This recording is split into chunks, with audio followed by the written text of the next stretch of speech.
C'est parti avec ce nouvel épisode de votre émission Entretien avec, une émission typiquement politique à la présentation Kausumba Mané. Mesdames et messieurs, les téléspectateurs de la télévision Sédhiou 24, bonjour et bienvenue sur la première chaîne de télévision Sédhiou 24. Aujourd'hui, nous avons le plaisir et l'honneur d'accueillir sur ce plateau un jeune leader politique de la région de Sédhiou qui n'est plus à présenter, qui se nomme tout simplement Mamadou Massali alias Tifo Ofti.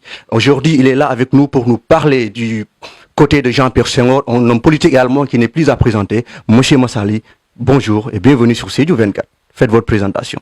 Bonjour monsieur le journaliste, bonjour la directrice de Sédhiou 24, bonjour les Sédhiouas d'ici et d'ailleurs qui nous suivent en ce moment. Saluez tous les téléspectateurs de Sédhiou 24 et nous vous disons bonne émission. Ofti alias Tifo Massali, du vrai nom Mamadou Massali, agent d'assiette aux impôts et domaines, jeune politique, leader. Aujourd'hui, porte-parole du mouvement Monkuro, libérateur combattant de manière générale, si je peux m'exprimer ainsi. Vous êtes une association dénommée Mangukuro. Qu'est-ce qui peut expliquer ce concept? Littéralement, quand on le traduit, le Monkuro est le nom d'un lieu rempli de beaucoup de manguiers. Mais sauf que le Monkuro a une connotation philosophique, car ce sont ces manguiers qui constituent un appel profond à une participation citoyenne et populaire de tous les fils de la cité de venir participer au labeur de construction de notre communauté de destin commun, car nous sommes tous embarqués dans la même aventure qui est le développement de la cité. En réalité, nous sommes dans une commune où l'exercice de la citoyenneté est une réalité. Autrement dit, les Sédhiouas aspirent au développement. Donc, il sera important, à mon avis, d'avoir un mouvement comme le Monkuro, qui est un mouvement de pression, de lutte et de revendication, mais aussi de proposition, d'action et d'initiative. Et là, un tel fait est difficile et comporte plus de risques, car il est plus facile de critiquer ou de revendiquer plutôt que de contribuer ou de proposer. Alors, je veux dire par là que nous avons le droit de revendiquer, mais aussi nous avons le devoir d'être des citoyens modèles sur qui Sédhiou demain va compter, car nous sommes l'avenir de Sédhiou. Vous êtes aujourd'hui réunis autour d'un homme politique qui se nomme Jean-Pierre Senghor. Qu'est-ce qui peut expliquer selon vous le choix de ce personnage politique? Effectivement, un pacte moral vient d'être scellé entre le candidat Jean-Pierre Senghor et le Monkuro. Le Monkuro, comme toujours, n'a jamais failli à sa mission, qui est d'être au service des populations. Tout comme Jean-Pierre Senghor, c'est quelqu'un qui a soutenu et défendu Sédhiou au premier plan. Autrement dit, il fait partie de la communauté des patriotes, c'est-à-dire la communauté des gens qui ont plus que payé le tribut à la cité et qui n'ont rien à prouver ou à cacher. Donc, il y a un sentiment d'appartenance à la même communauté de destin que moi. C'est pourquoi il est question pour nous de construire ensemble un avenir commun. Ça, c'est un d'eux. Jean-Pierre Senghor et nous, le Monkuro, nous avons des traits par rapport à la gestion des collectivités territoriales. Nous pensons qu'aujourd'hui, le développement de notre territoire doit passer impérativement par le partenariat public-privé. C'est là où nous devons construire et développer notre territoire, mon cher. Le président Macky Sall, qu'on soit d'accord avec lui ou pas, à mon avis, je pense qu'on peut être d'accord avec lui sur un seul point, c'est son acte de la décentralisation. Avec cette réforme institutionnelle dont sa mise en œuvre a non seulement bouleversé l'architecture institutionnelle sur laquelle repose le pays, mais son avènement est salutaire déterminant. Qu'est-ce que le président envisage de faire? Il avait le souci de créer la croissance économique pour booster le développement à la base. Et ceci n'est possible que nous faisons. C'est-à-dire, quelles sont les opérations qui étaient mises en œuvre pour créer la croissance économique dans notre pays? Lutter contre la pauvreté et le sous-emploi. La vision, elle est claire. Je pense qu'on ne peut pas créer la croissance par le haut, mais plutôt par le bas. Cela signifie que désormais, au Sénégal, toutes les politiques publiques qui devraient mettre en place devraient partir des territoires, des jeunes, notamment des collectivités territoriales. Autrement dit, l'acte 3 de la décentralisation a changé de vision en mettant le pari sur la promotion de nos territoires, organiser le Sénégal en territoire compétitif pour porter le développement. Voilà un peu la vision du président. Finalement, de quoi il s'agit? Il s'agit d'organiser les territoires à partir de leurs ressources qui sont propres pour créer la filière porteuse économique de développement. Quand on vient ici à Sédhiou, pour créer ici la filière porteuse économique de développement, je pense que c'est l'agriculture, la pêche, la valorisation de la mangrove, le tourisme, etc. Autrement dit, la mairie de Sédhiou, elle est attendue dans sa capacité d'initiative, de proposition, d'imagination et d'innovation. Mais malheureusement, nous avons tout à la mairie de Sédhiou, sauf un bon manager, mon cher. L'appel que vous avez à lancer à l'endroit de la population sédhiouase dans ce contexte typiquement politique. Alors récemment, le constat que nous avons fait, c'est que les membres de l'opposition s'articulent autour d'une question qui est toujours à la toile des réseaux sociaux, la question du bilan. Bilan, toujours le bilan. Est-ce que vous pensez que la politique de l'opposition se limite-t-elle tout simplement à cette question du bilan? Mais le maire n'a pas de bilan, mon cher, je suis désolé. Le maire n'a pas de bilan, c'est pourquoi quand on l'a demandé de nous présenter le bilan, il dit qu'il n'a pas de bilan à nous présenter. Il n'a pas de bilan. Je pense que le maire n'a pas de bilan. Je pense que Abdoulaye Diop, la ville de Sédhiou à laquelle il est maire, est en droit d'attendre de revendiquer une attitude plus responsable, plus respectueuse de sa part que de la comédie. Je me répète. Je dis, Abdoulaye Diop, le maire de la ville de Sédhiou à laquelle il est maire, est en droit d'attendre de revendiquer une attitude plus responsable, plus respectueuse de sa part que de la comédie. Aujourd'hui, ici, il veut chercher son bilan à travers Promoville, je pense qu'il se trompe. Même ces militants, les militants de Abou Diop sont bien d'accord avec nous que si Sédhiou a changé de vision, c'est grâce à Promoville. Mais un seul argument, il avance.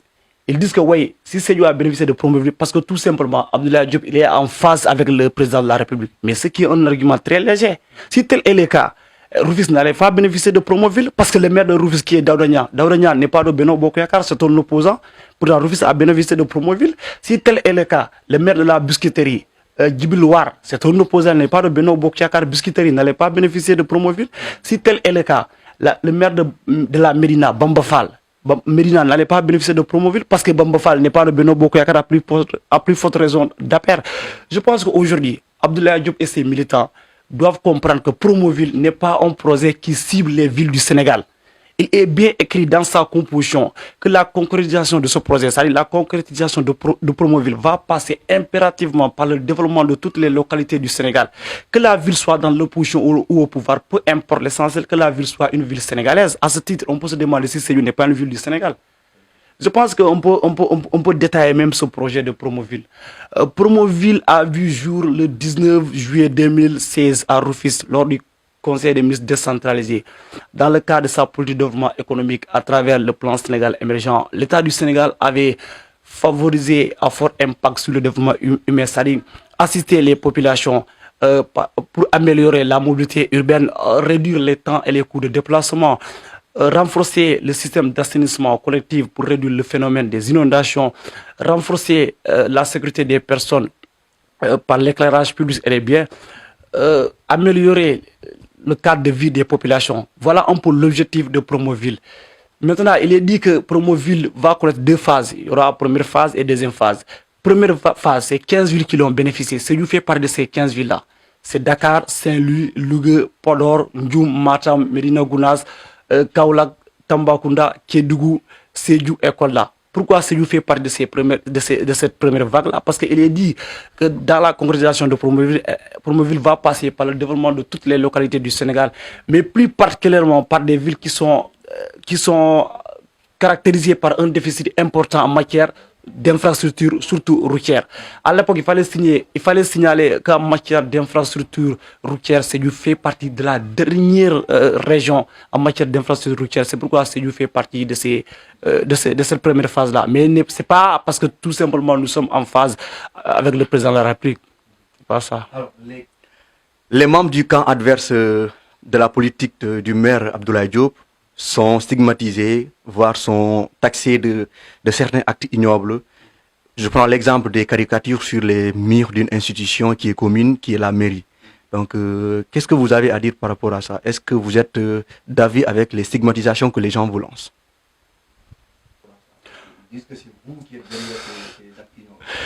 Et comme on dit, les hommes passent, les institutions restent. Je pense que la mairie de Sédhiou n'appartient pas à Abou Diop, n'appartient pas à Jean-Pierre Senghor ou Moulay. Ça appartient à Sédhiou. Et ça appartiendra toujours à Sédhiou.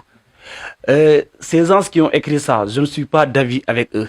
Je pense qu'ils peuvent s'exprimer quelque part plutôt que d'aller sur le mur de la mairie de Sédhiou et écrire ça. Ils peuvent s'exprimer là où nous sommes en train de s'exprimer, dans les réseaux sociaux, Facebook, un peu partout, mais ça, je condamne ça franchement. Je ne suis pas d'avis. Personnellement, j'avais voulu même répliquer, j'avais voulu faire un post, mais j'étais débordé, je n'avais pas de temps avec la préparation de notre conférence de presse. Mais pour vous dire que, voilà, je ne suis pas d'avis avec ces gens qui l'ont fait. Parce qu'Abdoulaye Diop, on peut l'attaquer dans un autre champ plutôt qu'ici. Je ne pense pas que ça, c'est un acte noble. Alors, revenons sur la personne de Jean-Pierre Senghor. Est-ce que ce dernier est prêt à tenir tête à M. Abdoulaye Diop vu sa puissance? Et est-ce que vous avez la conviction que vous sortirez vainqueur lors de ces élections prévues pour le 23 janvier 2022? Mais pourquoi pas? Nous sommes sur le terrain, on croit à la vertu du travail, mon cher. C'est le travail paye. Jean-Pierre Senghor, je pense que aussi les Sédiois savent que c'est un candidat idéal. Il a fait pas mal de choses ici. On se rappelle à l'époque quand Sédiou n'avait pas de voirie, il était le premier à sortir des voiries. Donc aujourd'hui, je pense que il est défendable. Mais de deux aussi, notre combat ne se résume pas à la seule personne de Abou Diop. Nous, on est au service d'un idéal. Et l'idéal auquel nous sommes soumis dépasse nos propres personnes, car la force d'un idéal, elle seule peut changer le monde. Aujourd'hui, quel est cet idéal-là? Il s'agit de faire comprendre aux Sédiois que la politique rime avec la morale. Vous n'allez pas me dire que Kerno Suleiman Ba, le leader de la révolution de Fouta Toro, n'était pas un homme de bonne foi. Vous n'allez pas me dire que mon regretté maire Amadou Tidiane Ba, paix à son âme, n'était pas un homme honnête et humble. Vous n'allez pas me dire que le président Diété n'est pas un homme de parole, un homme de confiance. Vous n'allez pas me dire que Jean-Pierre Senghor n'est pas un homme de responsabilité et de confiance. Alors, c'est faire comprendre aux Sédiois d'abord que la politique rime avec la morale, parce qu'aujourd'hui, il y a un grand écart entre les politiques et les hommes politiques. Et les populations du moins, parce que les populations ne croient plus aux hommes politiques. Ils pensent que voilà, la politique c'est un spectacle grouillant de duperies, un tissu de mensonges sans fin. Parce que ceux qui tiennent le haut du pavé, la plupart d'entre eux, c'est de simples voraces qui ne se soucient point du peuple, mais qui cherchent à satisfaire leurs appétits. Alors que si la politique elle est pratiquée dans son sens élevé, c'est un devoir pour tout citoyen. Car les affaires de la cité sont les affaires de tous les citoyens. Et quand on vit dans la cité, mon cher, on doit pouvoir payer son pécule citoyen. Et la politique est une dimension essentielle de l'existence humaine. C'est ça qu'on cherche à faire comprendre d'abord aux Sédiois. Votre leader politique, Jean-Pierre Senghor, était dans une coalition autour de laquelle il y avait des grands cadres, à l'instar de Moulay Touré, Ousmane Biram Sané et Mamadi Kouyaté. Et subitement, on a vu qu'il s'est retiré dans cette coalition. Qu'est-ce qui peut expliquer ce retrait? Je pense que ceux qui s'assemblent se ressemblent. Jean-Pierre, ce n'est pas un opposant, il est de la mouvance présidentielle. Je pense que ça, celui qui a une analyse politique, une intelligence politique, tu vas penser, tu sauras que ce mouvement-là n'aura pas d'avenir, cette coalition n'aura pas d'avenir. Jean-Pierre, moi, tout au début, personnellement, c'est mon analyse. Quand j'ai vu Jean-Pierre s'accompagner avec les moulins, je me suis dit non, Jean-Pierre il est dans l'air. Mais après, il peut se rattraper avec le temps. Jean-Pierre n'est pas un opposant. Soit il peut être avec Abdoulaye Diop, soit il peut être candidat face à Abdoulaye Diop. Mais il ne peut pas, à mon analyse, je ne pense pas qu'il peut aller avec les moulins. Deuxièmement, après, c'est une raison philosophique. C'est lui qui peut expliquer ça quand l'occasion se présente. Je pense qu'il va revenir ça amplement. L'appel que vous avez à lancer à l'endroit de la population sédioise dans ce contexte typiquement politique? Non à la violence. Je pense qu'à la place de la violence, il faut la tribune. Il faut le dialogue, il faut la concertation, il faut la complémentarité. C'est là où je ne suis pas trop d'accord avec le maire de Sédhiou, mon cher. C'est-à-dire que la gestion de Sédhiou doit reposer sur la communication, le dialogue, la concertation et la consultation. C'est-à-dire que nous sommes en république. Quand on parle de république, c'est la chose publique. Ça veut dire que gouverner la cité est une affaire publique et collective et non pas une affaire privée. Nous, on ne fait pas partie de la propriété d'Abou Diop et on ne fait pas partie de ses biens. Depuis 2014, il ne s'adresse pas aux Sédiois, mais il s'adresse à un groupe successif à qui il croit pouvoir utiliser et manipuler. Parce qu'aujourd'hui, imagine-toi, vous serez d'accord avec moi que la question de la participation citoyenne a été érigée au rang de principe au même titre que la libre administration par deux mécanismes que le législateur de 2013 a mis en place. Il s'agit de la participation directe et la participation indirecte. C'est quoi la participation indirecte? C'est-à-dire aujourd'hui, chaque citoyen a ce droit-là d'aller dans sa collectivité locale, d'aller dans sa mairie demander contre des procès-verbaux, c'est-à-dire ce que la mairie a eu à démarcher. La mairie est dans l'obligation de lui fournir des informations. Deuxièmement, le citoyen, il peut faire des propositions dans le cadre de la concertation de la mairie. C'est-à-dire si la mairie entreprend des actions de développement, on peut introduire le citoyen, il fait des propositions. C'est pour vous dire que le citoyen n'est pas n'importe qui. C'est un pilier fondamental dans la gestion des affaires locales. Mais nous, on a des propositions à faire. Nous sommes des Sédiois. Mais la mairie ne nous offre pas ce cadre-là pour faire des propositions. C'est pourquoi nous sommes toujours présents sur les réseaux sociaux. Parce que tout simplement, le maire nous catalogue comme des opposants. Alors que on fait partie de cette cité, non? Le budget de la municipalité de Sédhiou par rapport à votre vision? Aujourd'hui, le budget de Sédhiou, quand on dit que le budget de Sédhiou, par exemple, est à 617 millions, moi je dis que ce n'est pas ambitieux.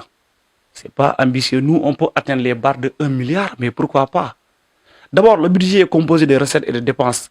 Les deux premières sources de recettes, c'est les impôts locaux et les financements de l'État. Parmi ces impôts locaux, nous avons la CFPB, c'est-à-dire la contribution foncière des propriétaires bâtis. Nous avons la PFNB, la propriété foncière des non-bâtis.